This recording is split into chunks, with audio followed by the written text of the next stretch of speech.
Easter తరువాతి 4వ ఆదివారం కొరకైనటువంటి ఆరాధనకు చేసినటువంటి మీ అందరకు మన ప్రభును మన రక్షకుడైనటువంటి యేసుక్రీస్తు నామములో శుభాలు వందనాలు తెలియచేస్తున్నాను.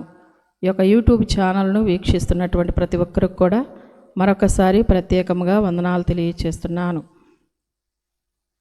ఈ యొక్క ఆరాధనను ప్రార్థనతోటి ప్రారంభించుకుందాము. ప్రార్థన మన మధ్యలో ఉన్నటువంటి శ్రీమతి కంచర్ల అమృతారతన్ గారు వచ్చి మనల్ని ప్రార్థనలో నడిపిస్తారు.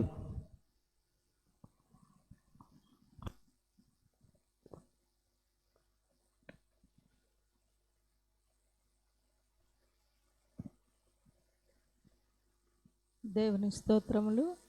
మీ అందరికి నా వందనాలు. ప్రార్థించుకుందాం. స్తోత్రం స్తోత్రం స్తోత్రం పరిశుద్ధుడా ప్రేమగల దేవా, మీకు వెళ్ళలేని స్థుతులు స్తోత్రాలు చెల్లించుకుంటున్నాం తండ్రి. నా ప్రభా, గడిచిన కాలం అంతా నీ కృపారేఖల చాటును భద్రపరిచారు నా తండ్రి. ఈ ఆదివారం దినము నా ప్రభా, నా తండ్రి సన్నిధానంలో మేమందరం చేరి మిమ్మల్ని స్తుతించి గణపరిచే కృపనిచ్చినందుకు మీకు వెళ్ళాలి స్తోత్రాలు నాయన. కనికరించండి. ఈ సమయంలో ప్రతి ఒక్క బిడ్డను దీవించండి, ఆశీర్వదించండి. మరి నా తండ్రి నాని ఈ ఆరాధన అంతట్లో మీరు తోడుగా నీడగా ఉండమని అడుగుచున్నాను తండ్రి. పరిశుద్ధాత్ముడా నా ప్రభువా, అనేక మంది నా తండ్రి నాయన ఈ యూట్యూబ్ ఛానల్ ద్వారా నా తండ్రి నాయన అనేక మంది నా తండ్రి నాయన ఈ ఛానల్ చూసి రక్షణ పొందే కృపను అనుగ్రహించమని అడుగుతున్నాను దేవా. పరిశుద్ధాత్ముడా, పాటల ద్వారా మహిమ పొందండి, వాక్యం ద్వారా మాతో మాట్లాడండి. ప్రతి ఒక్క బిడ్డకి వినగలే చెవి, గ్రహించే మనసును అనుగ్రహించండి. దైవ సేవకులు మీరు జ్ఞాపకం చేసుకోండి, సిలువ చాటును మరుగుపరచండి. కావలసినటువంటి వర్తమానమును అనుగ్రహించండి. దేవుని స్తోత్రాలు. పరిశుద్ధాత్మడా, ప్రతి ఒక్క బిడ్డను దీవించండి అయ్యా. నా తండ్రి ఏ సమస్యల్లో, బాధల్లో, వ్యాధుల్లో, కష్టములు, నష్టంలో ఉన్నారో వారిని జ్ఞాపకం చేసుకొని నా తండ్రి నాయన ప్రతి ఒక్క బిడ్డకి నా ప్రభు ఈ క్షణము స్వస్థత కలిగినట్లుగా సహాయం దయచేసి మీరే మహిమ ఘనత ప్రభావాలు పొందమని యేసునామమున అడిగి వేడుకొని ప్రార్థిస్తున్నాను తండ్రి. ఆమేన్. ఆరాధనను ప్రార్థనతోటి ప్రారంభించినటువంటి శ్రీమతి అమృతారతన్ గారికి ప్రత్యేకంగా వందనాలు తెలియచేస్తున్నాను. ఆరాధన కొరకైనటువంటి పాటగా కృపా సత్య సంపూర్ణుడా అనేటటువంటి పాట పాడుకుందాము. మన మధ్యలో ఉన్నటువంటి శ్రీమతి మైటి జీవన్ గారు కూడా వచ్చి మరి ఈ పాటను పాడుతూ దేవుని నామాన్ని ఘనపరచాలని ప్రత్యేకంగా ఆహ్వానాన్ని తెలియజేస్తున్నాను.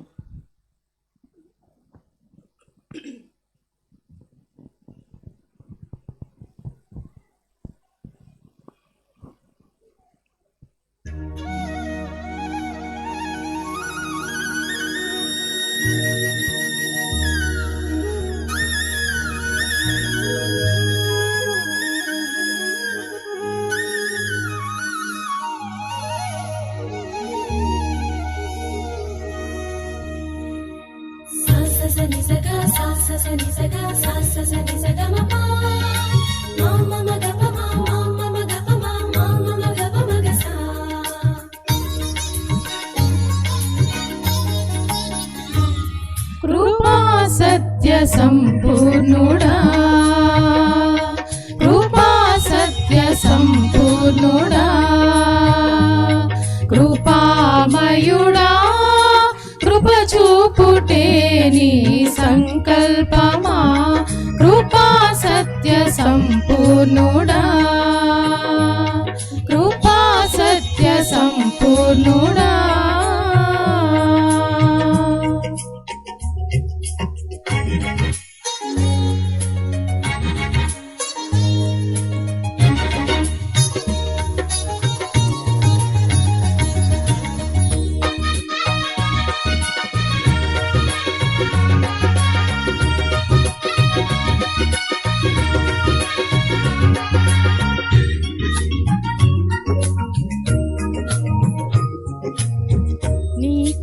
నన్ను విడువక శాశ్వతముగా కాచెనుగా.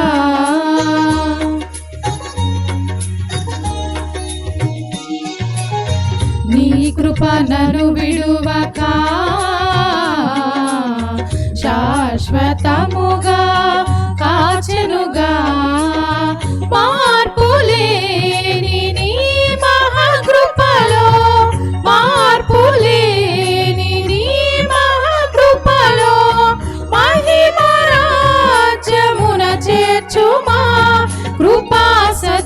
సంపూర్ణుడా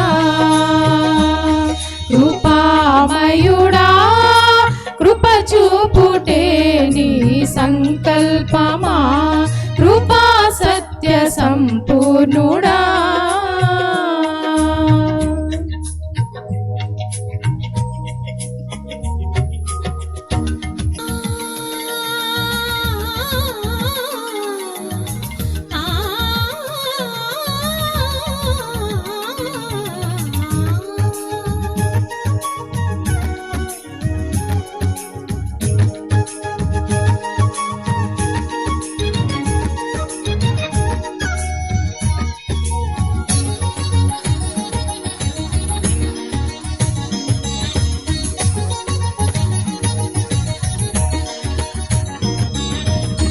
నీ కృపాభిషేక తైలమై నా తలపై ప్రోక్షించినావు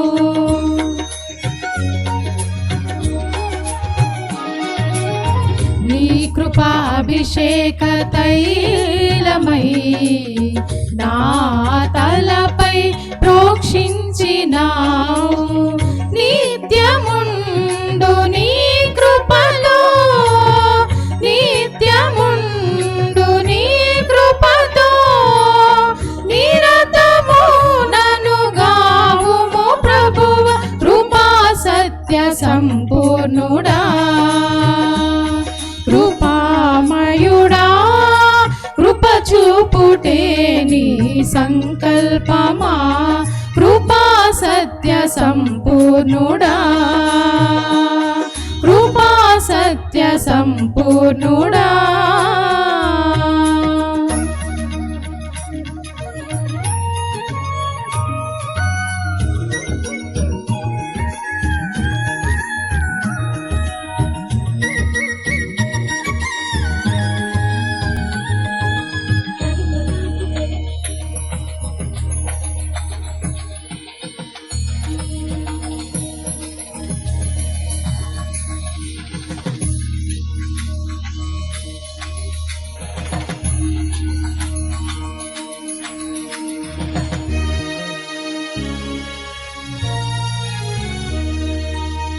నీ కృప రక్షణ దుర్గమై నా ముందర నడచిన ప్రభువా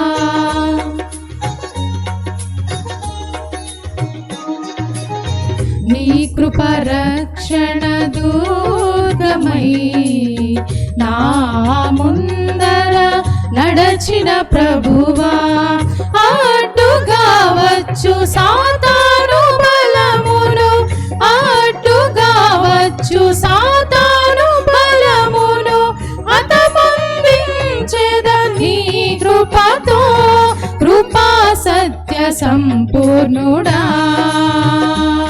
కృపామయుడా కృప చూపుటే నీ సంకల్పమా కృపా సత్య సంపూర్ణుడా కృపా సత్య సంపూర్ణుడా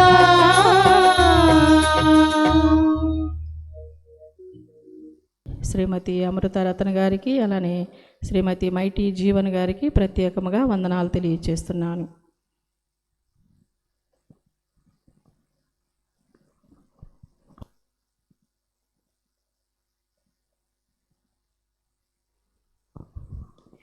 ఈస్టర్ తరువాతి 4వ ఆదివారం కొరకు ఏర్పాటు చేయబడినటువంటి వాక్య భాగాన్ని చదువుకుందాము. కీర్తనలు 98వ కీర్తన 1వ చరణము మన మధ్యలో ఉన్నటువంటి శ్రీమతి మైటీ జీవన్ గారు వచ్చి మనకు వాక్యాన్ని చదివి వినిపిస్తారు.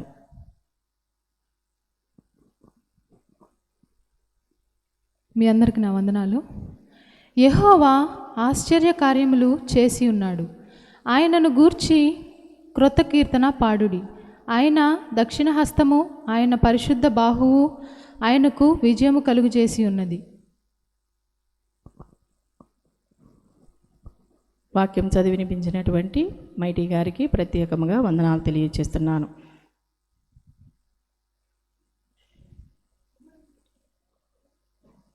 వాక్య సందేశంలోనికి వెళదాము. దైవజనులను ఆహ్వానించుకుందాం. మన మధ్యలో ఉన్నటువంటి మరి దైవజనులు రెవరెండ్ డాక్టర్ నవకుమార్ రాయపూడి గారిని మనను ప్రేమతో ఆహ్వానించుకుందాము.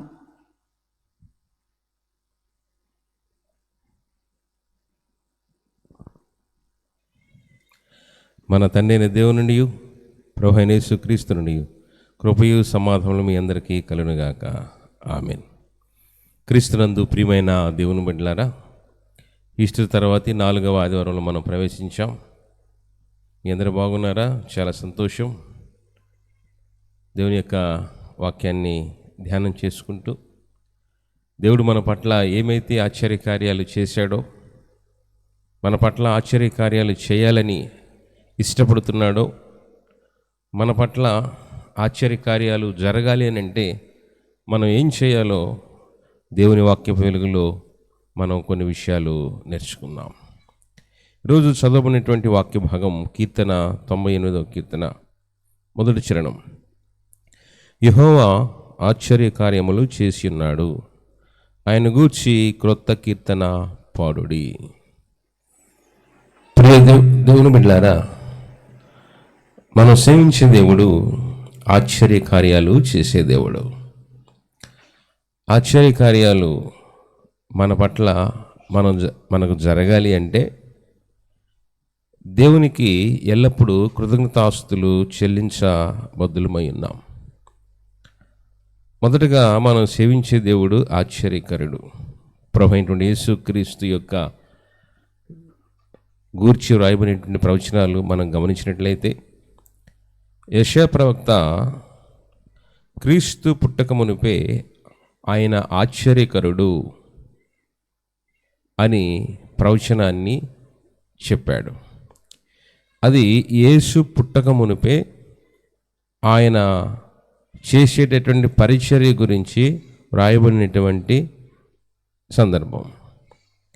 ఈ వాక్య భాగాన్ని మనం గమనించినట్లయితే, మనం పాత నిబంధనలో దాదాపుగా మోషే టైంలో దేవుని ప్రజలైనటువంటి ఇశ్రాయేలీయులకు దేవుడు చేసిన ఆశ్చర్యకార్యాల గురించి వ్రాయబడినటువంటి మాటలు. ప్రియ దేవుని బిడ్డలారా, మనం సేవించే దేవుడు ఆశ్చర్యకరుడు. ఎలాగనగా ప్రభువైనటువంటి యేసుక్రీస్తు మొదటిగా జననం, ఆయన జననం ఆశ్చర్యం. ఎందుకంటే మనందరము పురుష సంతానము అయితే అబ్రహాం ఇస్సాకును కనెను, ఇస్సాకు యాకోబును కనెను, యాకోబు, ఈ విధంగా వంశావళి వ్రాయబడి ఉంది. అయితే మనము మాత్రమే పురుష సంతానము, కానీ ప్రభువైన యేసుక్రీస్తు ఒక్కడే స్త్రీ సంతానము. కనుక మొదటిగా ఆయన జననం ఆశ్చర్యం. రెండవదిగా ఆయన జీవితం, ప్రభువైన యేసుక్రీస్తు యొక్క జీవితం ఆశ్చర్యం. ఆయన ఈ లోకంలో 33.5 సంవత్సరాలు జీవించినప్పటికీ కేవలం 3.5 సంవత్సరాలు మాత్రమే పరిచర్య చేశాడు. ఆయన పరిచర్య 3.5 సంవత్సరాల జీవితంలో పాపము లేని, పాపము చేయని, పాపరహితుడిగా ఆయన జీవించి చూపించాడు. అందుకని యేసు ఈ ప్రపంచానికి విసిరిన సవాలు ఏంటంటే, నాలో పాపమున్నదని మీలో ఎవడైనా నిరూపించగలడా అన్నాడు. క్రైస్తవేతరుల శ్లోకాలలో బ్రహ్మకైనా కర్మ తప్పదు అంటారు. అంటే మనిషిని పట్టి పీడిస్తున్నటువంటి వ్యాధి ఏంటంటే పాపము అనే రోగము. పాపము మనుషులకు జన్మతః వస్తుంది, క్రియాపూర్వకంగా కర్మతః వస్తూ ఉంది. అయితే ప్రభు జననములో పాపము లేదు, ఆయన జీవితంలో పాపము లేదు. పాపము ఉన్నదని మీలో ఎవడైనా నిరూపించగలడా? ప్రపంచానికి ఒక సవాల్. కాబట్టి ఆయన జీవితం ఆశ్చర్యం. మూడవదిగా ఆయన పరిచర్య, యేసుక్రీస్తు యొక్క పరిచర్య 3.5 సంవత్సరాల పరిచర్య జీవితం ఆశ్చర్యం. ఎంతోమందిని స్వస్థత ఇచ్చాడు, మరణించినటువంటి వారిని కూడా తిరిగి లేపాడు. అప్పటి వరకు పుట్టినటువంటి వారి, పుట్టబోయేటటువంటి వారికి అందరి కొరకు ఆయన శిలువలో బలియాగము ద్వారా ఆయన పరిచర్య చేసి ముగించాడు. కాబట్టి ఆయన పరిచర్య ఆశ్చర్యం. నాలుగవదిగా యేసుక్రీస్తు యొక్క మరణం ఆశ్చర్యం. ఆయన శుక్రవారం 3 గంటలకు మిట్ట మధ్యాహ్నం 3 గంటలకు ఆయన మరణించినప్పుడు ప్రపంచమంతా కటిక చీకటి, చిమ్మ చీకటి అయిపోయింది. అంటే ప్రకృతి కూడా ఆయన మరణాన్ని చూడలేకపోయింది. కాబట్టి ఆయన మరణం ఆశ్చర్యం. ఐదవదిగా పునరుద్ధానం. ఆయన పునరుద్ధానం. ఈస్టర్ తర్వాతి ఆదివారాల్లో మనం ఉన్నాం. ప్రపంచంలో ఉన్నటువంటి 7 వింతలలో ఒక వింత తాజ్మహల్. అది సమాధి, మూయబడినటువంటి సమాధి, మూసి ఉంచిన సమాధి. కానీ ప్రభువైన యేసుక్రీస్తు సమాధి మాత్రమే ఖాళీ సమాధి, తెరచిన సమాధి. కనుక ఆయన పునరుద్ధానం ఆశ్చర్యం. ఇక ఈ 98వ కీర్తనలో మనం గమనించినట్లయితే మొదటి 3 వచనాలు దేవుడు మానవునికి ఏం చేశాడో తెలియజేస్తూ ఉన్నాయి. ఏం చేశాడు? భూదిగంత నివాసులందరూ మన దేవుడు కలుగజేసిన రక్షణను చూచిరి. కాబట్టి దేవుడు మానవునికి ఏం చేశాడో ఈ 3 చరణాలు తెలియజేస్తూ ఉన్నాయి. 4, 5, 6 3 వచనాలు దేవుడు చేసిన దానికి ప్రతిగా మానవులు ఏం చేయాలి అన్న సంగతి తెలియజేస్తూ ఉన్నాయి. ఇక 7వ వచనం నుంచి 9వ వచనం వరకు యెహోవా దేవుని రాకడకు భూమి లోక ప్రజలంతా ప్రవర్తింపవలసిన విధానాన్ని గురించి ఇక్కడ రాయబడ్డాయి. కాబట్టి ప్రియ దేవుని బిడ్డలారా, ఈ వాక్య భాగంలో మనం నేర్చుకోవలసిన సంగతులు, దేవుడు ఆశ్చర్య కార్యములు చేసి ఉన్నాడు. ఎంత గొప్ప ఆశ్చర్య కార్యాలు! ఈ కీర్తన వీరు ఎప్పుడు పాడారు, రచించినటువంటి సందర్భాన్ని మనం గమనించినట్లయితే నిర్గమాకాండము 14వ అధ్యాయము 1వ వచనాన్ని మనం చూద్దాం. నిర్గమాకాండము 14వ అధ్యాయము 1వ వచనం. మరియు యెహోవా మోషేతో ఇలాగూ సెలవిచ్చెను, ఇశ్రాయేలీయులు తిరిగి పిహాహీరోతు ఎదుటను అనగా మిగ్దోలుకును సముద్రమునకు మధ్యనున్న బయల్సెఫోను ఎదుటను దిగవలని వారితో చెప్పుము.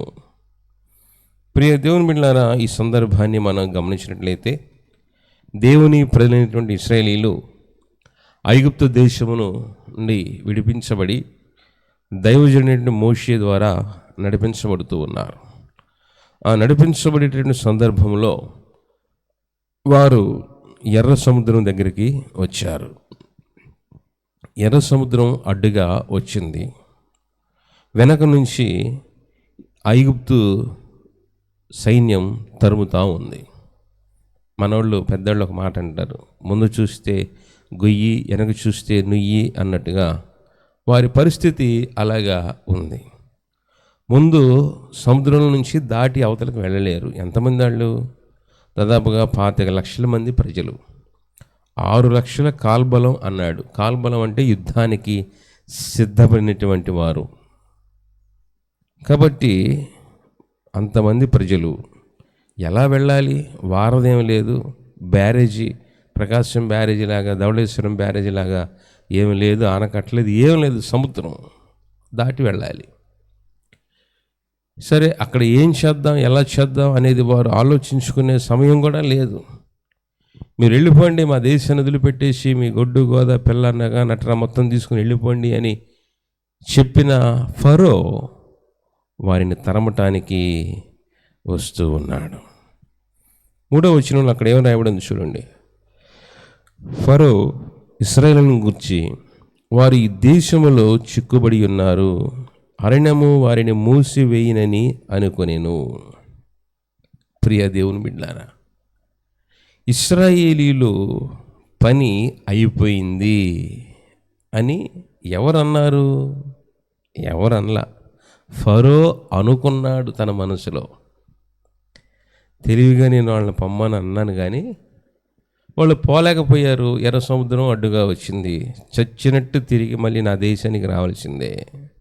అలాగని ఇంకా వారిని దేశంలో పెట్టను, ఈ అరణ్యంలో పెడతాను. అరణ్యంలో పెట్టి వాళ్ళ చేత వెట్టి చాకిరి ఇంకొక కొన్ని సంవత్సరాలు చేయించుకుంటాను. కాబట్టి ఈ దెబ్బతో, నేను వేసిన ప్లాన్తో, నేను వేసిన ప్రణాళికతో ఇక ఇశ్రాయేలీల పని అయిపోయింది అని ఫరో తన మనసులో అనుకున్నాడు. ప్రియ దేవుని బిడ్డలారా, కొన్ని సందర్భాల్లో మనం కూడా ఇంత భక్తి చేస్తున్నాను, ఇంత సేవ చేస్తున్నాను, నాకు సరైనటువంటి సహకారం లేదు, నాకు సరైనటువంటి ప్రోత్సాహం లేదు, నన్ను ఎవరు అర్థం చేసుకోవట్లేదు, నన్ను ఎవరు పట్టించుకోవట్లేదు, ఇంకెందుకు ఈ భక్తి, నా పని అయిపోయింది, నా పని అయిపోతూ ఉంది, నేనేమీ చేయలేకపోతున్నాను, ఏమీ చేయలేకపోయాను, నేనేమీ సాధించలేకపోయాను, ఇక నా పని అయిపోయింది అని చెప్పేసి అనుకుంటా ఉంటావు. ప్రియ దేవుని బిడ్డలారా, మనుషులమైనటువంటి మనము మన బలగం లేకపోవచ్చు, చాలకపోవచ్చు, కానీ మనల్ని పిలిచిన దేవుడు బలవంతుడు, బలమైన దేవుడు. కాబట్టి ఆ పని శత్రువుది. శత్రువు ఏమనుకుంటున్నాడంటే, ఈ మనిషిని ఎలాగైనా సరే ఆపేయాలి, చంపేయాలి, హతం చేయాలి, ఏమైనా చేయాలి అని చెప్పేసి శత్రువు అనుకుంటున్నాడు. కానీ ప్రియ దేవుని బిడ్డలారా, ఇక్కడ ఏం జరిగింది? 4వ వచనం, అయితే నేను ఫరో హృదయమును కఠినపరిచెదను, అతడు వారిని తరముగా నేను ఫరో వలనను అతని సమస్త సేనల వలనను మహిమ తెచ్చుకుందును. నేను యెహోవానని ఐగుప్తీయులందరూ తెలుసుకుందురా నేను. ప్రియ దేవుని బిడ్డలారా, శత్రువులు మనకు విరోధముగా ఎందుకు లేస్తారు? కొన్ని సందర్భాలలో నీ మీదకి శత్రువులు రావచ్చు, శత్రువు మాట్లాడవచ్చు, శత్రువు నీ మీద నింద వేయవచ్చు, శత్రువు నీ మీద అబద్ధ సాక్ష్యం చెప్పవచ్చు, శత్రువు నిన్ను రకరకాలుగా ఇబ్బంది పెట్టవచ్చు. అయితే ఎందుకు మన వ్యక్తిగత జీవితంలో దేవుడు శత్రువును అనుమతిస్తాడు? శత్రువు అంటే ఎదురుగా వచ్చి కత్తి తీసుకొని పొడవాల్సిన పనిలే. ఇరుకు, ఇబ్బంది, వ్యాధి, బాధ, శ్రమ, శోధనలు, రోగాలు, అప్పులు, వ్యాధులు, బలహీనతలు, ఇంట్లో రోగం, ఒంట్లో రోగం, ఇలాంటి వ్యక్తిగతమైనటువంటి సమస్యలు, శోధనలు. శత్రువు అంటే మన కళ్ళకు కనబడేటటువంటి మనుషులు మాత్రమే శత్రువులు కాదు. కళ్ళకు కనబడినటువంటి శత్రువులు ఎంతోమంది ఉంటారు, మనకు తెలియదు. మనతో పాటే ఉంటారు, మనతో పాటే తింటారు, మనల్ని ప్రోత్సాహపరుచున్నట్టు నటిస్తారు, కానీ లోపల వీనెట్ట తొక్కాలా, ఈమెనెట్ట నాశనం చేయాలని చెప్పేసి అని ఆలోచిస్తూ ఉంటారు. ప్రియ దేవుని బిడ్డలారా, కొన్ని సందర్భాల్లో శత్రువులు మన మీద విజృంభిస్తున్నప్పుడు దేవుడు మౌనంగా ఉన్నాడా, దేవుడు మౌనంగా ఉంటున్నాడా, దేవుడు చూస్తూ ఊరుకుంటున్నాడా అని అంటే చూస్తూ ఊరుకోడు. అయితే ఇక్కడ ముందు ప్రశ్న, శత్రువును ఎందుకు దేవుడు లేపుతాడు? ప్రియ దేవుని బిడ్డలారా, ఒకటి, శత్రువు వలన దేవుడు తన నామమునకు మహిమ తెచ్చుకుంటాడు. ఇది ఆశ్చర్యం. ఇదేంటండి? మన జీవితం వలన దేవుని నామానికి మహిమ రాకపోతే, కొన్ని సందర్భాల్లో మన వ్యక్తిగత జీవితం ద్వారా దేవుని నామానికి మనము మహిమ తీసుకుని రాకపోతే శత్రువును కూడా వాడుకుంటాడు. శత్రువు ద్వారా కూడా దేవుడు తన నామమునకు మహిమ తెచ్చుకుంటాడు. ఇది ఆశ్చర్యకార్యాలు. అర్థమవుతుందా? ఇక్కడ ఇశ్రాయేలు ప్రజలు ఐగుప్తు దేశంలో జీవించారు, కానీ బానిస బ్రతుకులు, దాసులు, ఇటుకలు తయారు చేసుకోవటం, కాల్చటం, వాళ్లకు ఊడిగం చేశారు, వాళ్ళకి చాకరీ చేశారే కానీ దేవుణ్ణి తలుసుకుందాం, దేవుణ్ణి కలుసుకుందాం, దేవుని నామానికి మహిమకరంగా బ్రతుకుదాం అన్న ఆశ కానీ ఆలోచన కానీ ఇశ్రాయేలీల ప్రజలలో కనీసం 1% కూడా కలగలేదు. అర్థమవుతుందా? ప్రియ దేవుని బిడ్డలారా, వారి ద్వారా దేవుని నామానికి మహిమ రాలేదు. అయితే ఇక్కడ ఆశ్చర్యకరమైన విషయం ఏంటంటే, శత్రువుల వలన దేవుడు తన నామమునకు మహిమ తెచ్చుకుంటాడు. రెండవది ఆశ్చర్యకరం ఏంటంటే, ఎందుకు శత్రువులను లేపుతాడు అంటే, శత్రువుల వలన మనకు దేవుని శక్తి, దేవుని యొక్క పవర్ మనం తెలుసుకుంటాం. ఎందుకు మన మీదకి శత్రువులు వెళ్తాడో తెలుసా? దాన్ని బట్టి మనం అనుకుంటున్నాం కొన్ని సందర్భాలు మన పని అయిపోయింది, అవదో. శత్రువులను మనకు మీదకు పంపినప్పుడు మనకేం అర్థమవుతుందంటే, మనకు దేవుని శక్తిని, దేవుని యొక్క గొప్పతనాన్ని, దేవుని యొక్క ప్రేమను మనం అర్థం చేసుకోవాలి.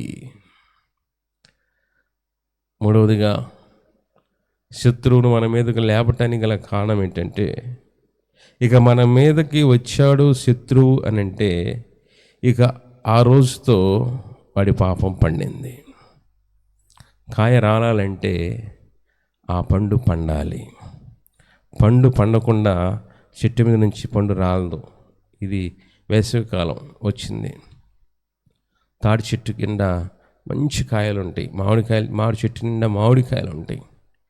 ఏ చెట్టు ఫలం రాలాలంటే అదేమవ్వాలి, ముందు పక్వానికి వచ్చి పండాలి.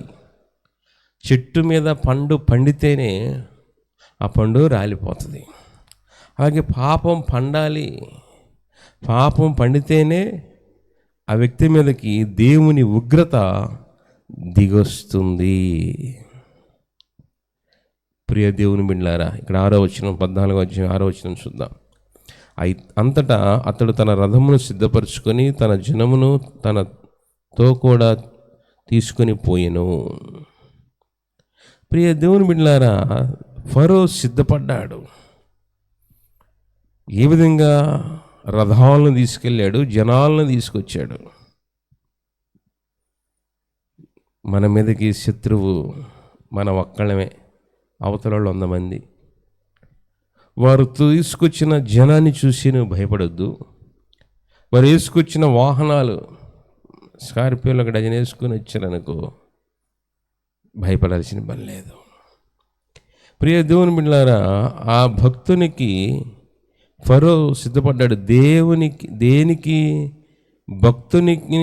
భక్తుల్ని దైవజనుడిని అంతం చేయటానికి ఫరో కంకణం కట్టుకున్నాడు.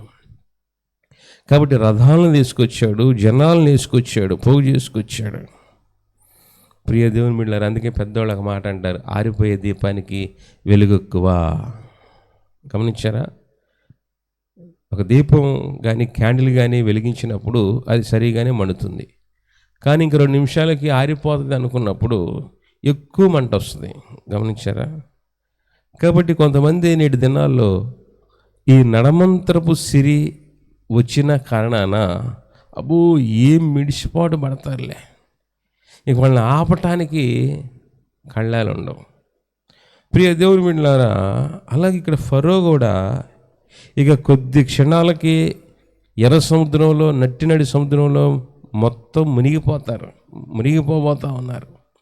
అలాంటి సందర్భంలో వారి పనులు, వారి పడుతున్నటువంటి ఆ యొక్క ప్రయాస, ప్రియ దేవుని బిడ్డలారా, మనం ఇక్కడ ఒకసారి జ్ఞాపకం చేసుకుందాం. తన రథమును సిద్ధపరచుకొని తన జనమును తనతో కూడా తీసుకొని పోయెను. ఎన్ని రథాలు చూడండి. అతడు శ్రేష్టమైన 600 రథములను, ఐగుప్తు రథములన్నిటినీ, వాటిలో ప్రతి దాని మీద అధిపతులను తోడుకొని పోయెను. 600 రథాలండి. మన భాషలో మన ఇంటికి ఒక 6 డజను స్కార్పియోలో, సుమోలో వచ్చినాయి అనుకోండి, జనం అంతా మనకు చూస్తారు, అమ్మ ఏంది ఇన్ని కార్లు వచ్చినాయి, ఏంది 6 డజన్కే. ఇప్పుడు వాళ్ళని తరగటానికి ఎంతమంది వచ్చారు? 600 రథములు అట. ఆ రథముల మీద అధిపతులు, అధిపతులతో పాటు జనం. అంటే 600 రథాలు ఉంటే ఇక వాళ్ళతో పాటు నడిచి వచ్చే జనాలు కనీసం 6,000 మందికి పైగా జనం ఉంటారు. అంటే 10,000 మంది. వీళ్ళు ఎంతమంది ఉంటారు? 25,00,000 మంది. అయితే వీళ్ళు సాదాసీదా మనుషులు. వాళ్ళేం కత్తులు, కటార్లు, ఆయుధాలు, అధికారంతో ఉన్నటువంటి వారు. ప్రియ దేవుని బిడ్డలారా, కొన్ని సందర్భాల్లో మనకి ఏం అధికారం లేకపోవచ్చు, అవకాశం రాకపోవచ్చు, కానీ నీవు నేను నమ్మిన దేవుడు మన పట్ల ఆశ్చర్యకార్యం చేసే దేవుడు. ఎంత ఆశ్చర్యం చూద్దాం అక్కడ. ప్రియ దేవుని బిడ్డలారా, గమనించండి. ఈ వాక్య భాగాన్ని మనం చదివినప్పుడు ఐగుప్తీయులకు ఆవేశం ఎక్కువ. ఏంటండి, ఎంత ఆవేశం అండి! పొమ్మన్నాడు ఫరోయేగా, అబ్బాయి మోషే వెళ్ళిపో, ఇంక నాకు అగపడొద్దు, నా కళ్ళ ముందు నుంచి వెళ్ళిపో, నీ జనాల్ని, నీ ప్రజల్ని, నీ పశువుల్ని, పిల్ల జల్ల గుడ్డు గోద మొత్తం తీసుకెళ్ళిపో అని చెప్పిన ఫరో మళ్ళీ ఎందుకు తరవటానికి వచ్చాడు?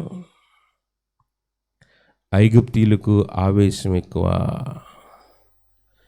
ప్రియ దేవుని బిడ్డలారా, వారిని చూసి ఇప్పుడు 10వ వచనంలో ఇశ్రాయేలు ఏం చేశారో చూద్దాం. 14వ అధ్యాయం 10వ వచనంలో, ఫరో సమీపించుచుండగా ఇశ్రాయేలీలు కనులెత్తి ఐగుప్తీయులు తమ వెనుక వచ్చుట చూచి మిక్కిలి భయపడి యెహోవాకు మొర్రపెట్టిరి. ఇంతవరకు బాగానే ఉంది. ఇశ్రాయేలీలు ఏం చేశారంటే ఫరో సైన్యాన్ని చూసి భయపడి, ఎవరికి భయపడి? ఫరోకి, ఫరో సైన్యానికి భయపడ్డారు. ప్రార్థనేమో దేవునికి చేశారు. మనలో కూడా చాలామంది ఆదివారం వారమంతా తమ కొరకు కొన్ని గంటల సమయాన్ని, కొన్ని వేల రూపాయలని ఖర్చు పెట్టుకుంటారు. ఎవరికి భయపడి? సమాజానికి భయపడి. కానీ ఆదివారం 1 గంట కూడా దేవునికి సరిగా సమయాన్ని ఇవ్వరు. దేవునికి ఇవ్వాల్సినవి దేవునికి సరిగా ఇవ్వరు. ప్రియ దేవుని బిడ్డలారా, ఇక్కడ వీరు ఇశ్రాయేలీలు యెహోవాకు మొరపెట్టారు. మంచిదే, మంచి లక్షణం. కానీ ఎవరికి భయపడి, ఎవరికి ప్రార్థన చేస్తున్నారు? ఫరోకి, ఫరో సైన్యాన్ని చూసి భయపడ్డారయ్యా, ఈ ఇబ్బంది నుంచి మమ్మల్ని తప్పించయ్యా, అయ్యా వాళ్ళ నుంచి మమ్మల్ని కాపాడయ్యా. దేవుడు కాపాడే తీసుకెళ్తా ఉన్నాడు, మధ్యలో నీకెందుకు అనుమానం? పిలిచిన దేవుడు నమ్మదగిన దేవుడు.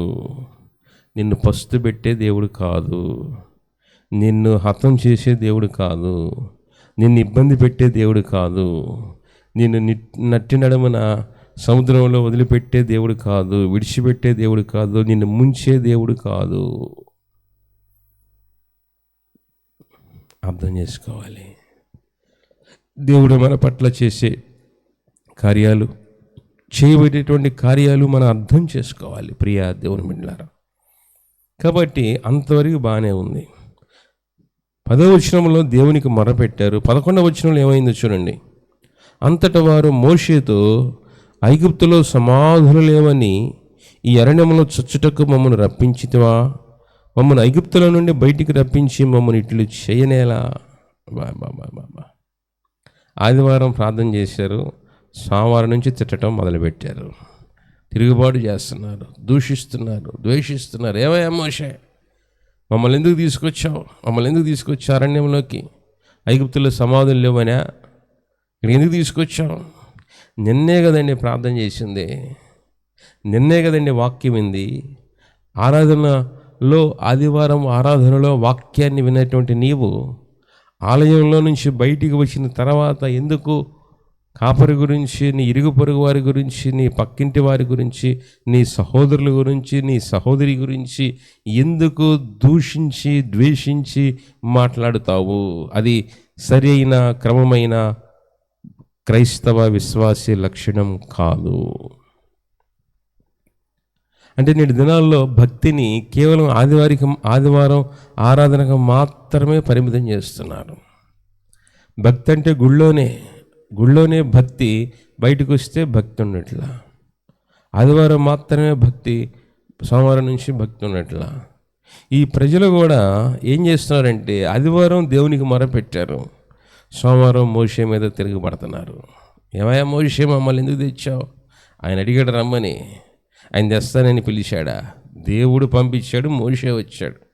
అందుకని మోషే వెళ్ళి వాళ్ళని అడగలేదు, వాళ్ళు వచ్చి మోషేని అడగలేదు. అయ్యా మోషే మమ్మల్ని లేసకపోని, దేవుడు చెబితే మోషే వచ్చాడు.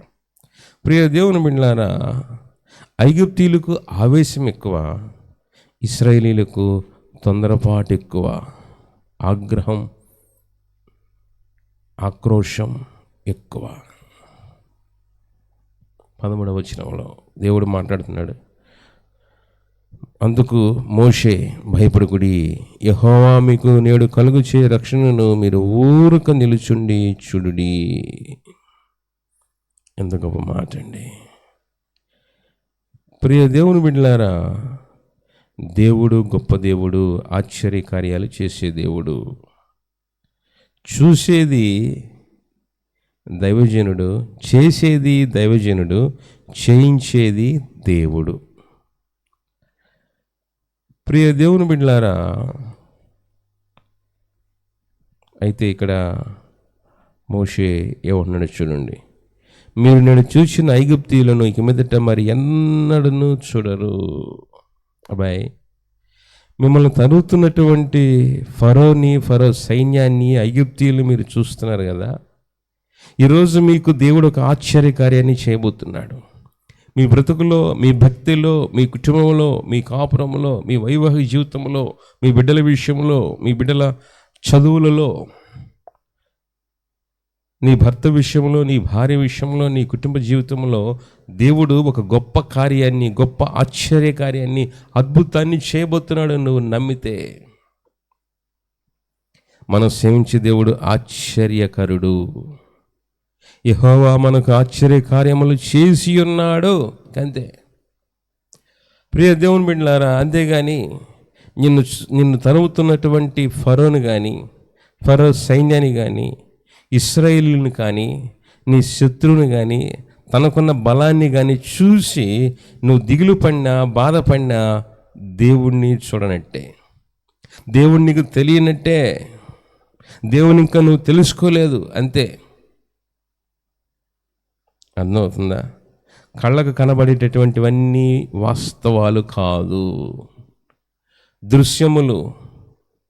మనం పత్రికలో చూస్తాం, అనిత్యములు, దృశ్యములు అనిత్యములు, అదృశ్యములు నిత్యములు అంటాడు.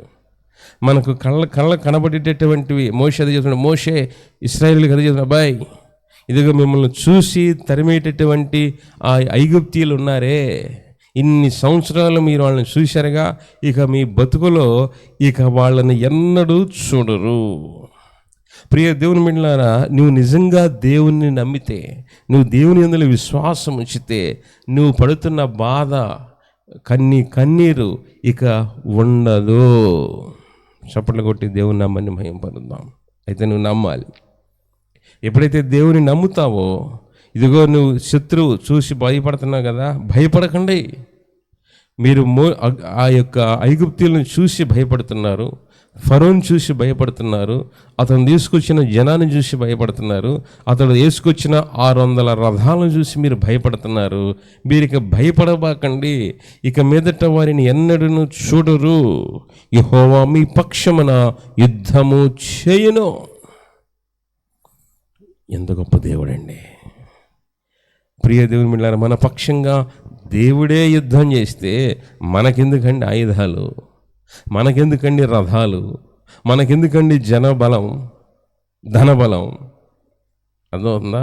చాలామంది ఏమనుకుంటున్నారంటే, నాకు ఐగుప్తు ఫరోకున్నట్లు జనబలం లేదు, ఖండబలం లేదు, ధనబలం లేదు, వస్తు వాహన బలం లేదు, నాకు ఏ బలం లేదు, రైట్, అవసరం లేదు కూడా.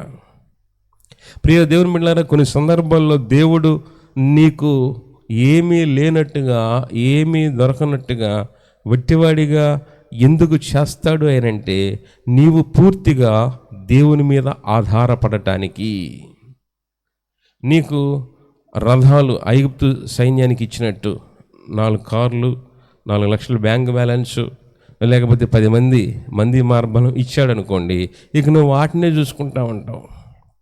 నాకేమి 10 మంది 100 మంది జనం ఉన్నారు, 4 కార్లు ఉన్నాయి, 4 బంగ్లాలు ఉన్నాయి, 4 లక్షల బ్యాంక్ బ్యాలెన్స్ ఉంది, 4 స్థలాలు ఉన్నాయి, 4 ఫ్లాట్లు ఉన్నాయి అని నీకున్నటువంటి వస్తు వాహనాలను మంది మార్బలాన్ని చూసుకుంటావే కానీ, వాటి మీద ఆధారపడతావే కానీ దేవుని మీద, దేవుని శక్తి మీద, దేవుని కృప మీద, దేవుడు చేయబోయేటటువంటి ఆశ్చర్య కార్యము మీద నీవు ఆధారపడవు. కాబట్టి ప్రియ దేవుని బిడ్డలారా, ఎందుకు నువ్వు ఒంటరిగా ఉండావు, నువ్వు ఇబ్బంది పడుతున్నావు, నీవు తగ్గిపోయినట్టుగా, తగ్గింపబడినట్లుగా నువ్వు కనబడుతున్నావు అని అంటే కారణం ఏంటో తెలుసా? దేవుడు నీ పట్ల ఒక గొప్ప ప్రణాళిక కలిగి ఉన్నాడు. దేవుడు నీకు ఒక ఆశ్చర్యకార్యాన్ని చేయబోతున్నాడు. కాబట్టి దేవుని మీద పూర్తిగా ఆధారపడటం మనం నేర్చుకోవాలి. దేవుని మీద మాత్రమే ఆధారపడటం నేర్చుకోవాలి. ప్రియ దేవుని బిడ్డలారా, మళ్ళీ చెప్తున్నాను, విశ్వాసులు దేవుని మీద ఆధారపడటం నేర్చుకోవాలి.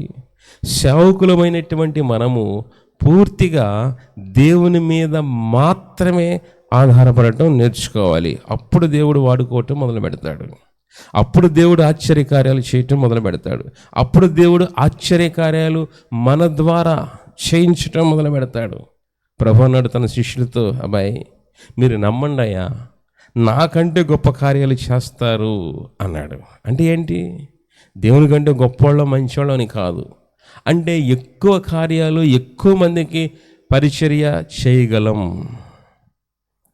ప్రియ దేవుని బిడ్డలారా, కాబట్టి మాట్లాడుతున్నాడు, మీ యెహోవా మీ పక్షమున యుద్ధము చేయను, మీరు ఊరికే ఉండవాలని ప్రజలతో చెప్పెను.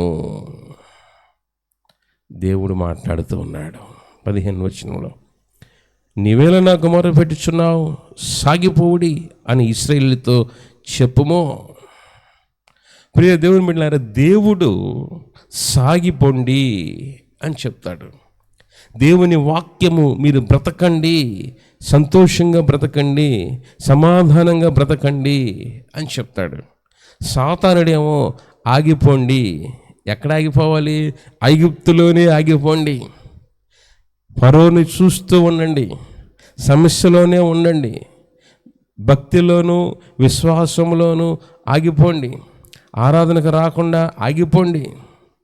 ప్రియ దేవుని బిడ్డలారా, సాతానుడు ఆగిపోండి అని ముందుకు సాగనీయకుండా, ముందుకు వెళ్లకుండా నీ ప్రయాణము భక్తిలో, విశ్వాసములో, సేవలో ముందుకు సాగకుండా సాతానుడు ఆపివేస్తాడు, అడ్డుకట్టలు కడతాడు, అడ్డుబండలు వేస్తాడు.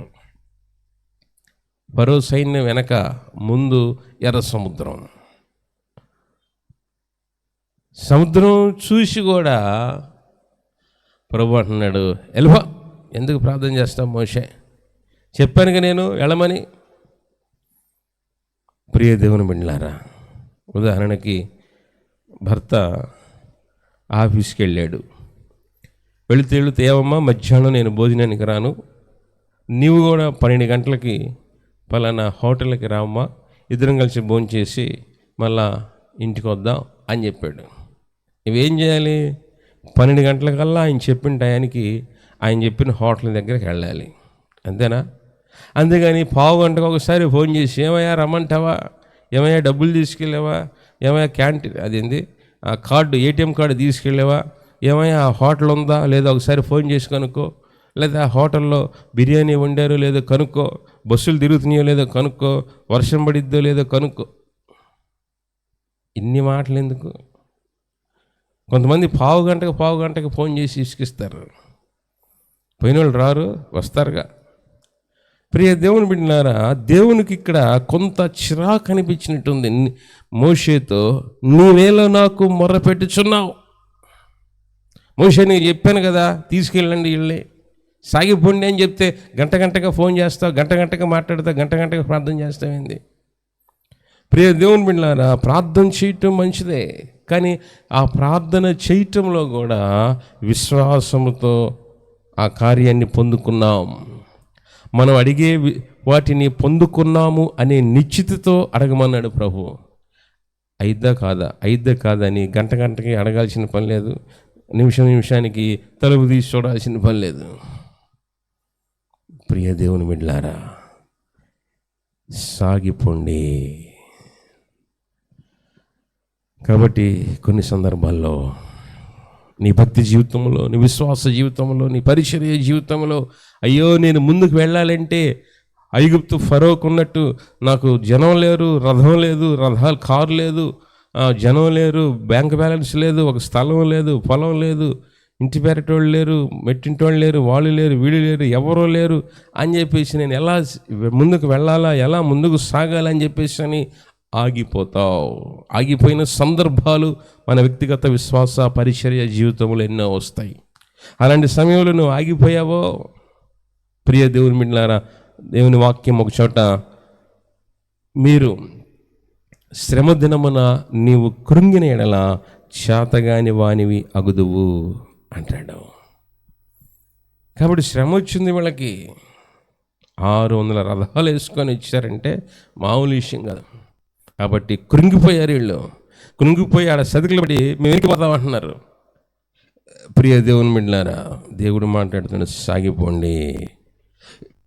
నేటి దినాల్లో కొంతమంది కాపురాలు ఆగిపోవటానికి గల కారణాలు, మన మధ్య ఒక పెద్ద ఆమె, అయ్యగారు ప్రార్థన చేయండి మా అమ్మాయి గురించి. ఎందుకమ్మా?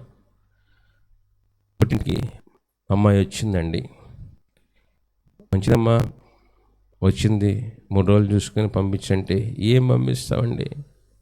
వచ్చిందండి, 10 సంవత్సరాలు అయినండి, వాళ్ళ ఆయన కాపురానికి తీసుకెళ్ళలేదండి. అదేంటి? ప్రియ దేవుని బిడ్డలారా, ఏం చేయాలంటే తల్లిదండ్రుల మీద ప్రేమతో ఆడపిల్లలు లేకపోతే మగపిల్లలైనా ఎవరైనా మన దగ్గరికి వచ్చారు అనుకోండి, 1 రోజు 2 రోజులు 3 రోజులు, పెద్దోళ్ళు అంటారు 3వ రోజు మురిగిపోయిన చుట్టం అంట. కాబట్టి ఆ పాపని ప్రేమ ఎక్కువై 3 రోజుల్లో పంపించాల్సిన పిల్లల్ని 3 నెలలు పంపించలేదంట. వాడు ఓర్చుకున్నా. సరే, కొన్ని సందర్భాల్లో డెలివరీ టైంలో 1 నెల 2 నెలలు 3 నెలలు సహజం, దానికి కూడా కొంత లిమిట్ ఉంటుంది. గవర్నమెంట్ వాళ్ళే 4 రోజులు సెలవు ఇస్తారు, అంతవరకు. ఆ ప్రేమ ఎక్కువైపోవడం వల్ల ఇక ఈ పిల్ల ఎటుగుడు రాదులే అని అడిసాడు, ఇక వేరే విషయం చూసుకున్నాడు. ప్రియ దేవుని బిడ్డలారా, కాబట్టి సాతానుడు కొన్ని సందర్భాల్లో నిన్ను దేవుని ఆలయంలోనికి రాకుండా, దేవుని చిత్తములోనికి రాకుండా, దేవుని ఇష్టములోనికి రాకుండా, దేవునికి దగ్గర రాకుండా ఆపివేయటానికి ఎన్నో ప్రయత్నాలు చేస్తాడు. అయితే ఆ ప్రయత్నాలను మనం ఏం చేయాలంటే సాగిపోవాలి. ప్రియ దేవుని బిడ్డలారా, గమనించండి. కాబట్టి ఇక్కడ 16వ వచనంలో మోషే దేవుడు మాట్లాడుతున్నాడు, నీవు నీ కన్ను ఎత్తి ఆ సముద్రం వైపు నీ చెయ్యి చాపి దానిని పాయలుగా చెయ్యము, అప్పుడు ఇశ్రాయేలీయులు సముద్రం మధ్యన 6 నెలల మీద నడిచిపోదురు. ఎంత గొప్ప అద్భుతం అండి, ఎంత గొప్ప ఆశ్చర్యం అండి. దైవజనుడు చెయ్యి ఎత్తితే సముద్రము 2 పాయలు అయింది. ఎంత గొప్ప ఆశ్చర్యం. ఒకసారి చూద్దాం. ఇక్కడ నిర్గమకాండ 14 ఆ దినమున యెహోవా ఐగుప్తీయుల చేతుల నుండి ఇశ్రాయేలును రక్షించెను. ఇశ్రాయేలీయులు చచ్చిన ఐగుప్తీయులను సముద్రం తీరమున చూచిరి. ప్రియ దేవుని, ఐగుప్తీయుల శవములు సవాల్, దైవజనుని మీద దేవుని మీద సవాల్ చేసిన మనుషులు శవాలుగా పడి ఉన్నారు. మా దేశాన్ని వదిలిపెట్టిపోతావు అని చెప్పేసి అని 600 రథములతో వచ్చినటువంటి ఐగుప్తీయులందరూ దేవుని ప్రజల మీద, దేవుని పిల్లల మీద శత్రువు ఎప్పుడైతే సవాల్ చేసినటువంటి వారందరూ సముద్రము ఒడ్డున శవాలుగా మిగిలిపోయారు. ఇది దేవుడు చేసిన ఆశ్చర్యం. కాబట్టి దేవుని మీద గమనించండి, ఇలాంటి ఆశ్చర్యకార్యాలు దేవుడు చేయటం గల దేవుని ఉద్దేశం ఏంటంటే యెహోవాకు భయపడి, అనగా దేవునికి మాత్రమే భయపడాలి. దేవుడు అనగా దైవజనుడి యందు నమ్మిక ఉంచటం కోసం ఇక్కడ దేవుడు చెయ్యి చాపి సముద్రం 2 పాయలుగా చేయవచ్చు. కానీ మోషే ద్వారా ఎందుకు చేయించాడంటే దేవుని మీద భయం ఉండాలి, దైవజనుని యందు నమ్మిక ఉండటం కోసం దేవుడి ఈ అద్భుత కార్యాన్ని చేయించాడు. అందుకని ఇదే ఆశ్చర్యకార్యాన్ని మనం గమనించినట్లయితే పత్రిక పాఠం మనం తిమోతికి రాసిన పత్రిక 2వ అధ్యాయం 8వ వచనంలో మనం చూసినప్పుడు పౌలు తిమోతితో రాస్తూ ఏమంటాడు చూడండి. 2వ అధ్యాయం 8వ వచనంలో, నా సువార్త ప్రకారం దావీదు సంతతి మృతులలో నుండి లేచిన యేసుక్రీస్తును జ్ఞాపకము చేసుకోము. దేవుని పట్ల ఆశ్చర్యకార్యాలు చేయాలంటే దేవుని జ్ఞాపకం చేసుకోవాలి. ఇది అవసరమైన హెచ్చరిక. జ్ఞాపకం చేసుకో, హెచ్చరిక. ఎందుకంటే తిమోతి యూత్ పాస్టర్గా ఎఫెసీ సంఘానికి వెళ్ళి అక్కడ పరిచర్య చేస్తున్నప్పుడు ఆయనకి తన వయసు తక్కువ చేత, అదే పెద్ద సంఘం ఎఫెసీ సంఘం, ఆ సంఘంలో పరిచర్య అంతమంది సీనియర్ పాస్టర్ గారు పౌలు చేశారు. కాబట్టి ఈయన కుర్ర పాస్టర్ యూత్ పాస్టర్ అని ఆయనకు అంత రిసీవింగ్ కానీ గివింగ్ నేచర్ కానీ వాడు సూపర్, ఈ పిల్ల పాదిరికి ఇచ్చేది ఏందిలే, పిల్లాడి జీవితం మనం వినేది ఏందిలే అన్నట్టుగా తిమోతి యవనస్తులైనటువంటి పాస్టర్ తిమోతిని కొంత చిన్న చూపు చూశారు. దానికి పౌలు గారు ఏమంటున్నాడు చూడండి, అబ్బాయి తిమోతి, నువ్వు నన్ను జ్ఞాపకం చేసుకోకపోయినా పర్వాలేదు, కానీ క్రీస్తు నా సువార్త ప్రకారం దావీదు సంతానములో పుట్టి మృతుల్లో నుండి లేచిన యేసుక్రీస్తును జ్ఞాపకం చేసుకున్నాము. దేవుని కొన్ని సందర్భాల్లో మనం ప్రభుని మర్చిపోయే ప్రమాదం ఉంది. ఎప్పుడు మనకి విచారాలు కలిగినప్పుడు మర్చిపోతాం. కొన్ని సందర్భాలు విలాసాలు, మన లగ్జరీస్లో దేవుణ్ణి మర్చిపోయే ప్రమాదం ఉంది. కొన్ని సందర్భాలు మనకు వచ్చిన శ్రమలను బట్టి దేవుడిని మర్చిపోయే ప్రమాదం ఉంది. కొన్ని సందర్భాల్లో అమ్మాయి పోయిన వారం వెళ్ళాంగా, అంతకుముందు వారం వెళ్ళాంగా, ఈరోజు ఆదివారం రెస్ట్ అని మన విశ్రాంతిలో ప్రభుని మర్చిపోయేటటువంటి ప్రమాదం ఉంది. కాబట్టి క్రీస్తుని మర్చిపోయే ప్రమాదం ఉంది. కాబట్టి తిమోతి, నీవు జ్ఞాపకం చేసుకోయా, ఎందుకంటే అక్కడ పరిచర్య జరిగించడానికి కొంత అననుకూల పరిస్థితులు వచ్చినాయి. కాబట్టి ఈ తిమోతి అదే సంఘంలో అదే ప్యారిష్లో పనిచేయాలా, లేదా క్రీస్తు సువార్తను ప్రకటించాలా, లేకపోతే అక్కడి నుంచి వెళ్ళిపోవాలా, కొంత కన్ఫ్యూజ్లో ఉన్నాడు. అది పౌలు బలపరుస్తూ ఉంటాడు. అందుచేత 9వ వచనంలో, నేను నేరస్తుడై ఉన్నట్టు ఆ సువార్త విషయమై సంఖ్యలతో బంధింపబడి శ్రమపడుచున్నాను, బట్ అయినను దేవుని వాక్యము బంధింపబడి ఉండలేదు. ఎంత గొప్ప సంగతి అండి. మీరు దేవుని విన్నారా, సువార్తకుని బంధించవచ్చు కానీ సువార్తను బంధించలేము. ఇప్పుడు జరుగుతున్నటువంటి పరిస్థితులు మణిపూర్లో కానీ ఇంకా కొన్ని సువార్తికుని మాత్రమే బంధించవచ్చు అంటే మనుషుల్ని, కానీ సువార్తను బంధించలేము. ఎందుకంటే అది పవర్, రక్షించబడుటకు అది దేవుని శక్తి ఉన్నది. ప్రియ దేవుని బిడ్డలారా, కాబట్టి పాత పట్టణంలో దేవుడు కృపగలవాడు, ఆశ్చర్య కార్యాలు చేసాడు కనుక మనం ఆయన జ్ఞాపకం చేసుకోవాలి. పత్రిక పాఠంలో దేవుని మర్చిపోయేటువంటి ప్రమాదాలు వస్తాయి కాబట్టి మనం ఆయన జ్ఞాపకం చేసుకుంటే ఆశ్చర్య కార్యాలు చేస్తాడు. స్వార్థ పాఠంలో దేవుని యందు విశ్వాసం ఉంచడం, ఎందుకంటే ప్రభు రాతి భోజన సంస్కారం గురించి చెప్తే నా శరీరాన్ని తినండి, నా రక్తాన్ని త్రాగండి అని చెప్పినప్పుడు ఆయనను నమ్మని యూదులకు అది కఠినమైన మాట అన్నారు. ఇందయా ఆయన శరీరాన్ని ఏమంటున్నాడు, రక్తాన్ని త్రాగమంటున్నాడు, ఇది కఠినమైన మాట అని అక్కడ ఉంది. దేవుని నీ దినాల్లో దేవుని వాక్యము, దేవుని చిత్తము ఆయనను నమ్మినటువంటి వారికి కమ్మగా ఉంటుంది, ఆయనని అమ్మే వారికి కఠినంగా ఉంటుంది. వారికి ఖండించి చెబితే రారు, గద్దించి చెబితే రారు. నాగితంత్రుడైనా, నన్ను ఇచ్చేంతోడా, నన్ను మాట్లాడేటటువంటి వాడా. దేవుని బిడ్డలారా, కాబట్టి దేవుని మాటలు నమ్మినటువంటి వారికి కమ్మగా ఉంటాయి, అమ్మేటటువంటి వారికి కఠినంగా ఉంటాయి. ఆ కఠినంగా వాక్యము అనిపిస్తుందంటే నీ పట్ల దేవుడు ఆశ్చర్యకార్యం చేయడు. కాబట్టి మనం నమ్మేటటువంటి వారిగా మీరు ఊరక నిలిచి ఉండి చూడుడి అన్నాడు. దేవుని బిడ్డలారా, కాబట్టి 2024 సంవత్సరంలో దేవుని పట్ల ఆశ్చర్యకార్యం చేయడానికి ఇష్టపడుతున్నాడు నువ్వు నమ్మితే. కాబట్టి ప్రభువుని నమ్ముదాం, ప్రభువుని జ్ఞాపకం చేసుకుందాం. ఆశ్చర్యకార్యాలు, అద్భుతమైన కార్యాలు దేవుని ద్వారా మనం పొందుకుందాం. అలాంటి కృప పరిశుద్ధాత్మ దేవుడు మనకు సహాయం చేయగాక. ఆమె సంస్థ జ్ఞాపించిన దేవుని సమాధానము యేసుక్రీస్తు మీ హృదయాలకు తలములకు కావాలని నడిపించునుగాక. ఆమెన్. ప్రార్థన. తండ్రి, నువ్వు ఆశ్చర్యకార్యాలు చేసే దేవుడు అయ్యా. కొన్ని సందర్భాల్లో శత్రు మమ్మల్ని తగ్గుతున్నప్పుడు, ఆర్థిక ఇబ్బందుల ద్వారా, వ్యాధి బాధ సమస్యల ద్వారా మేము ఒంటరిగా మిగిలిపోయినప్పుడు శత్రు వలన మహిమ తెచ్చుకోవడానికి ఈ శ్రమ వచ్చింది అని నాయన వాక్యం వచ్చింది. కాబట్టి సందర్భాల్లో మాకున్నటువంటి స్థితిగతులు, పరిస్థితులు, శత్రువు యొక్క బలం చూసి మేము బాధపడితే, మేము అవిశ్వాసంతో ఉంటే దయతో మమ్మల్ని క్షమించి నిన్ను మాత్రమే చూసి యెహోవా మా పక్షంలో యుద్ధము చేయబోతున్నాడని సంగతి దిగి నీతో పాటు ముందుకు సాగే భక్తిని పరిచయం మాకు దయచేసి మాకు విజయాన్ని, ఆశ్చర్య కార్యాలను జరిగించి మహిమని యేసు నామమున అడిగి పొందుకున్నాం తండ్రి. ఆమేన్. తండ్రి, కుమార, పరిశుద్ధాత్మ త్రియేక దేవుని దీవెన తోడే నడిపించునుగాక. ఆమేన్. ప్రియ దేవుని బిడ్డలారా, మీ అందరికీ ప్రభు పేరిట మరోసారి శుభానందనాలు తెలియజేస్తూ అందరూ సబ్స్క్రైబ్ చేయండి, షేర్ చేయండి, లైక్ చేయండి. వాట్సాప్లో ఉన్నటువంటి